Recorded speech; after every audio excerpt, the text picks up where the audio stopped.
New chaos in the world of cryptocurrency. FTX shocked investors by declaring bankruptcy this week. It spent millions making sure its name was seen and known. FTX était une plateforme qui permettait d'acheter ou de revendre des crypto-monnaies comme le Bitcoin par exemple. FTX is a global cryptocurrency exchange. We are the second or third largest exchange globally, depending on what metrics you use. Mt. Gox, the Tokyo-based Bitcoin exchange, has filed for bankruptcy protection.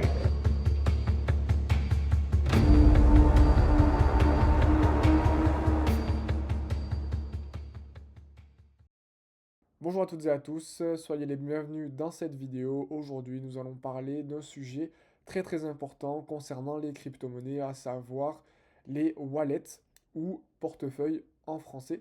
Voilà, donc je vous ai mis une petite introduction qui peut paraître plus ou moins angoissante, mais c'était surtout pour vous montrer que même si vous avez vos cryptos sur des exchanges, si vous ne possédez pas vos clés, vous ne possédez pas vos crypto-monnaies. Tout comme l'argent qu'il y a dans la banque, si vous n'avez pas de cash, dans l'absolu, cet argent ne vous appartient pas. Il existe trois grandes familles de wallets. Donc dans un premier temps, nous avons les wallets de navigateurs, donc ce sont des extensions comme Rabi Wallet, MetaMask, Kepler. Ensuite, nous avons les wallets dits software, qui sont des logiciels que l'on installe sur un ordinateur. Donc ces deux premières familles-là, ce sont des hot wallets, donc des wallets qui sont connectés à Internet. Et pour finir, nous avons les cold wallets. Donc ce sont des wallets qui ne sont pas connectés à Internet, tout simplement. Donc nous avons des Ledger, par exemple, des Engrave, des Trésors, ou encore des wallets papier. Dans cette vidéo, je vais surtout m'adresser aux personnes débutantes ou aux personnes qui ne connaîtraient pas bien ce qu'est un wallet ou qui ne connaîtraient pas bien le principe de la blockchain. Donc en fait, la blockchain, pour pouvoir s'identifier, on a notre clé publique et de l'autre côté, nous avons une clé privée. La clé publique permet en fait de recevoir des fonds ou alors tout simplement de vérifier des transactions sur une blockchain. La clé privée, c'est ce qui va permettre de s'authentifier, de dire à la blockchain, voilà, c'est moi qui détiens cette clé privée, c'est moi qui détiens ces fonds du coup qui sont sur cette clé privée. Donc le wallet, lui, nous avons du coup notre clé publique et nous avons également notre clé privée. Cela va permettre tout simplement de récupérer des fonds, d'en envoyer et de faire des actions sur la blockchain, comme par exemple faire des emprunts, prêter de l'argent, faire du trading, etc. Voilà. Donc ça, c'est vraiment simplifié. Dans la technique, c'est un peu plus compliqué que ça, mais voilà. Donc dans un premier temps, nous allons parler des wallets de type extension. Donc ce sont des wallets que nous allons installer ou que vous allez installer sur votre navigateur. Donc moi, je ne vais pas vous montrer comment installer les wallets. Là, je vais juste vous en montrer quelques-uns. Donc concernant la chain Ethereum, eh bien, nous avons par exemple MetaMask. C'est le wallet le plus connu. Donc c'est très simple. Je mettrai tous les liens dans la description, comme ça vous ne pourrez pas vous tromper. Mais voilà, donc voilà, Get MetaMask, vous arrivez sur le Chrome Web Store et vous avez simplement à l'ajouter sur Chrome. Il existe également Rabi Wallet qui, pour moi, eh bien, est le meilleur pour l'instant wallet pour tout ce qui est EVM compatible. Donc EVM compatible, c'est tout simplement les blockchains qui sont compatibles avec Ethereum. C'est vraiment pour moi le meilleur. Il est disponible en extension, il est disponible en version desktop et également en version mobile. Donc c'est vraiment un wallet qui est très complet. Voilà. Ensuite, nous avons Phantom Wallet. Donc Phantom Wallet, c'est tout simplement un des wallets pour la blockchain Solana. C'est un wallet pareil qui est très facile à utiliser, qui intègre maintenant d'autres blockchains telles que Ethereum, Polygon par exemple. C'est vraiment un wallet assez intuitif à utiliser. Vous allez pouvoir retrouver vos NFT dessus, vous allez pouvoir retrouver les différentes chains sur lesquelles vous avez interagi, etc. En fait, vous avez vraiment tout dans une seule place, mais c'est surtout un wallet, comme je vous l'ai dit, pensé pour Solana. Ensuite, concernant la chaîne Cosmos, vous avez Kepler. Donc Kepler, c'est le wallet le plus connu et le plus utilisé et aussi le meilleur. Concernant la chaîne Cosmos, c'est un wallet pareil qui est très facile d'utilisation. Vous avez une version mobile, vous avez une version web. Donc voilà, si vous voulez utiliser la chaîne Cosmos, ben, je vous conseille d'utiliser Kepler. Pareil, je vous mettrai le lien dans la description, comme ça vous ne pourrez pas vous tromper. Concernant les wallets de type software, donc que j'appelle software, nous avons dans un premier temps le wallet Exodus, qui est le wallet le plus complet, on va dire, dans le sens où nous pouvons avoir beaucoup de chaînes disponibles dessus. Nous avons Bitcoin, nous avons ADA, nous avons Ethereum, Solana. Donc voilà, c'est vraiment le wallet le plus complet, on va dire. Donc Exodus, moi je l'ai utilisé vraiment à mes débuts dans la crypto, quand j'ai commencé à chercher sur tout simplement comment sécuriser mes cryptos, enfin voilà, vraiment la découverte. Après, je me suis rendu compte que c'était pas spécialement le meilleur. Il n'y a pas de 2FA par exemple, donc niveau sécurisation, c'est pas le top. Il n'est pas open source, donc on peut pas vraiment faire de l'audit. Enfin voilà, vraiment, on peut pas vraiment faire d'audit. Et ensuite, bon, ça c'est vraiment, vraiment pour les pros, mais il n'y a pas de multisignature. Donc voilà, c'est vraiment pas le wallet le plus sécurisé, on va dire, mais c'est bon, ça reste quand même un très bon wallet multi-chains. Donc voilà, c'est vraiment pour les gens qui souhaitent pas s'embêter à avoir plusieurs wallets software. Ensuite, nous avons Electrum. Donc là, on arrive un peu plus dans une partie un peu plus technique. Donc là, si vous souhaitez utiliser Electrum, déjà, c'est que pour Bitcoin. C'est un wallet spécialement fait pour Bitcoin. C'est un wallet open source. Vous pouvez le voir sur le site. C'est vraiment pas le site le plus ergonomique. C'est vraiment pas le site le plus UI friendly, on va dire. Mais c'est vraiment le wallet, en tout cas pour moi, c'est vraiment le wallet par excellence sur Bitcoin. Wallet qui existe depuis très très très longtemps maintenant, je sais, j'ai pas envie de dire de bêtises, mais qui existe depuis limite les débuts de Bitcoin. Il prend donc voilà multisig, donc on peut avoir un cold storage, donc on peut tout simplement lier son Electrum avec une clé Ledger par exemple. Et il prend en charge également le Lightning Network. Donc voilà, bon, comme je vous l'ai dit, c'est vraiment pour un peu plus. Enfin, c'est un wallet qui s'adresse à un public un peu plus averti. Donc pareil, je vous mettrai le lien dans la description pour télécharger Electrum si jamais vous souhaitez l'utiliser. Quelque chose de très important aussi, donc là, vu qu'on s'adresse à un public un peu plus averti, je trouve et je pense qu'il est important de prendre de bonnes habitudes. Donc, à savoir, toujours vérifier le logiciel que l'on est en train d'installer via une signature GPG ou PGP. Donc, pour faire cela, c'est très simple. Il vous suffit de télécharger l'exécutable, bon, voilà, sur Linux, sur Windows ou sur Mac ou même sur Android, et ensuite de télécharger la signature. Donc une fois que vous avez téléchargé l'exécutable et ainsi que la signature, vous voyez que là, il y a marqué donc les exécutables, enfin les exécutables en cours ont été signés par Thomas V, Somber Knight et MZ. On peut voir tout simplement qu'on vient récupérer tout simplement leur clé PGP publique.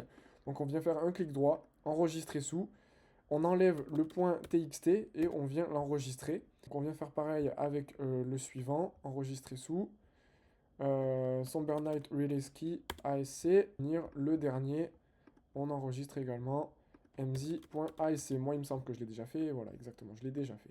Donc une fois que vous êtes là, vous allez venir ouvrir tout simplement votre application ou votre logiciel de PGP ou voilà, de clé publique. Et une fois que vous l'avez ouvert, vous arrivez sur quelque chose comme cela. Donc là ensuite, vous allez venir importer la clé en question. Donc, moi j'ai déjà fait MZ, on va venir importer thomasv.asc, on l'ouvre. Importation de la clé, importation avec succès, une clé a été traitée et 0 a été importé. Moi, vous pouvez voir que je l'avais déjà. Thomas Weitling, c'est lui. Et ensuite, on vient... Et donc là, on vient importer la dernière, donc mz.asc, et normalement, c'est Stéphane Oest.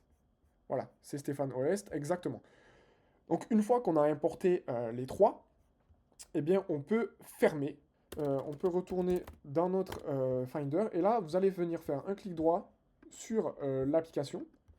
Et vous pouvez voir également que vous avez votre clé juste à côté qui porte le même nom, mais avec une extension en .asc. Donc vous venez faire un clic droit sur l'application, service, et là vous allez venir vérifier la signature du fichier. Voilà, signature sans confiance, bien évidemment, mais la signature est correcte. On a bien Stéphane Oest qui, donc là on peut voir sa clé publique, enfin on peut voir sa signature tout simplement. Et donc ben voilà, on peut voir. Si jamais l'exécutable est corrompu, eh bien la signature sera différente de l'exécutable. Donc là, ça sera marqué et donc vous saurez que l'exécutable est corrompu, tout simplement. Donc, je vais pas vous montrer comment utiliser Electrum, ça fera peut-être l'affaire d'une autre vidéo, mais là voilà, c'était vraiment pour vous montrer comment les bonnes pratiques tout simplement et vous parler d'Electrum en tant que wallet préférentiel concernant Bitcoin, tout simplement. Ensuite, pour finir, nous avons les cold wallets, cold storage, ou tout simplement les hardware wallets. Pour faire simple, j'omets volontairement les wallets de type papier, les wallets de type carte. Là, comme je vous l'ai dit, cette vidéo, c'est vraiment pour vous montrer les différents types de wallets qui existent, ce que vous pouvez potentiellement utiliser. Je vais vraiment pas rentrer dans le détail. Si vous souhaitez rentrer dans le détail des wallets, je vous mettrai dans la description cette vidéo de How to Bitcoin, quel est le meilleur wallet crypto, avec Renaud Lifchitz, qui est un expert dans le domaine et il rentre vraiment dans les détails. Donc avec des wallets sans écran, le rôle crucial de l'open source, les entre guillemets meilleurs wallets, même si vous verrez dans la vidéo, il n'y a pas vraiment de meilleurs wallets, ça dépend vraiment de l'utilisation que vous souhaitez en faire. Enfin voilà, donc je vous mettrai vraiment tout ça ici. Mais revenons-en au wallet dit hardware. Donc pour commencer, nous avons Ngrave, c'est tout simplement le meilleur wallet en termes de sécurité, le meilleur wallet hardware en termes de sécurité sur le marché. C'est un wallet qui coûte assez cher.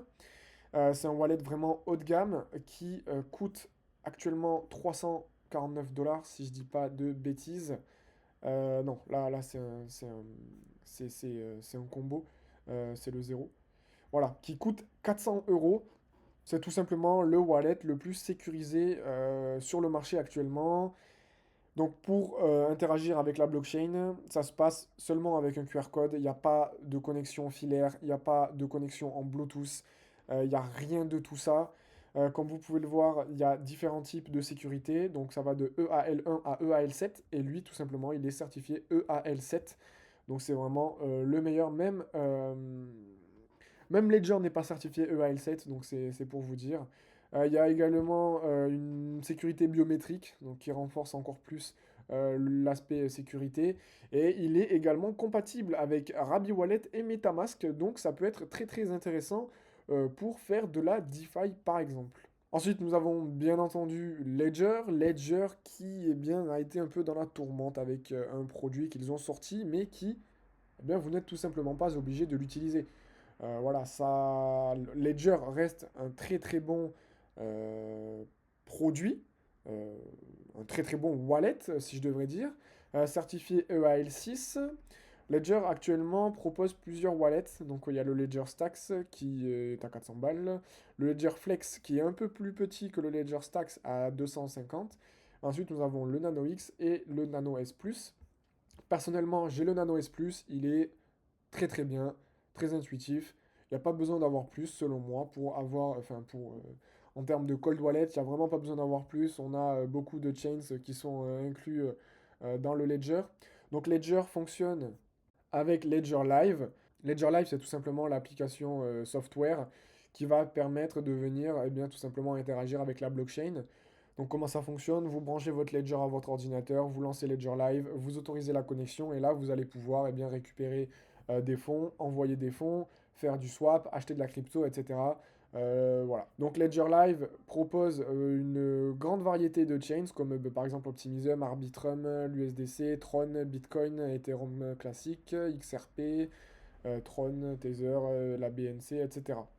Donc il y a vraiment beaucoup de chaînes disponibles. Et donc là, vous devez sûrement vous dire, ok, c'est bien beau, mais quel wallet utiliser? Eh bien, quel wallet utiliser? Ça, c'est à vous de décider en fonction de ce que vous souhaitez faire. Généralement, les questions qu'on se pose sont les suivantes. Est-ce que je veux faire de la DeFi? La DeFi, c'est tout simplement de la finance décentralisée. Si oui, alors j'utiliserai une extension de navigateur. C'est le moyen le plus optimisé, le plus efficace et le plus sécurisé pour faire de la DeFi. Vous pouvez également, avec les wallets de type extension, connecter des ledgers, des Ngrave, des trésors ou autres hardware wallets. MetaMask prend en compte, Phantom prend en compte, Rabi Wallet prend également ça en compte. Voilà. Ensuite, si vous souhaitez avoir un peu plus de connexion, que vous allez faire de la DeFi de temps en temps, vous pouvez utiliser des wallets de type donc software, comme je les appelle, comme Electrum, comme Exodus. Il en existe d'autres, mais je n'ai pas les noms, je les afficherai à l'écran. Il y a un peu plus de friction, c'est-à-dire que ben, vous allez stocker vos cryptos sur vos software wallets. Ensuite, vous allez devoir les envoyer sur des extensions pour ensuite travailler au niveau de la DeFi. Ensuite, si vous souhaitez avoir une sécurité accrue, que la DeFi pour vous, vous en faites de temps en temps, que vous n'achetez pas de crypto tout le temps, que vous ne faites pas du trading, eh bien alors là, avoir un hardware wallet sera le plus pertinent. J'irais même jusqu'à dire que tout le monde, même si vous faites de la DeFi, vous devez avoir un hardware wallet. Dans le sens où c'est le plus sécurisé possible. Lorsque vous commencez à avoir des montants assez conséquents, eh bien une extension de wallet n'est plus suffisant. Tout simplement parce que le logiciel peut être compromis, il peut y avoir des failles de sécurité, etc. On en a déjà vu. Donc voilà, avoir un hardware wallet, c'est vraiment le plus important. Ensuite, lequel vous souhaitez avoir, là, c'est à vous de faire vos choix en fonction ben, du prix, de la sécurité que vous souhaitez avoir, en fonction des chains que vous souhaitez également. Voilà. Moi, je vous conseille, si vous avez le budget, de prendre un Ngrave. Ensuite, eh bien, Ledger fait également du très bon travail, même si dernièrement, il y a pu avoir quelques problèmes, comme par exemple une fuite de données en 2021. C'est nécessaire de le savoir. Le Ledger Recover aussi qui a pu poser quelques problèmes. Mais bon, voilà. Si on se penche vraiment sur la question, il y a pas mort d'homme, mais c'est dans l'esprit de la crypto que ça ne colle pas trop. Voilà. Donc voilà, cette vidéo, c'était vraiment une vidéo introductive, on va dire, aux différents portefeuilles. Là, c'était vraiment pour vous montrer les 3 grandes familles de wallets, même si j'en ai omis quelques-unes. Je compte faire une série de vidéos, je ne sais pas combien, mais une série de vidéos sur des wallets en particulier, sur par exemple comment utiliser Rabi Wallet, qu'est-ce qu'on peut faire avec, quels sont ses avantages, quels sont ses inconvénients. Pareil pour Electrum, vous montrer comment utiliser Electrum parce que c'est pas évident pour la première fois. Comment utiliser une Ledger par exemple, et également quelles sont les bonnes pratiques. Encore une fois, je vous remets la vidéo en description de How to Bitcoin sur quels sont les meilleurs wallets. Et vous verrez qu'il n'y a pas vraiment de meilleurs wallets, même s'il y a des wallets à proscrire. Mais voilà, je vous renvoie vers la vidéo d'How to Bitcoin, où ils ont invité vraiment un expert du domaine. Et voilà, moi je vous dis à la prochaine. Salut tout le monde.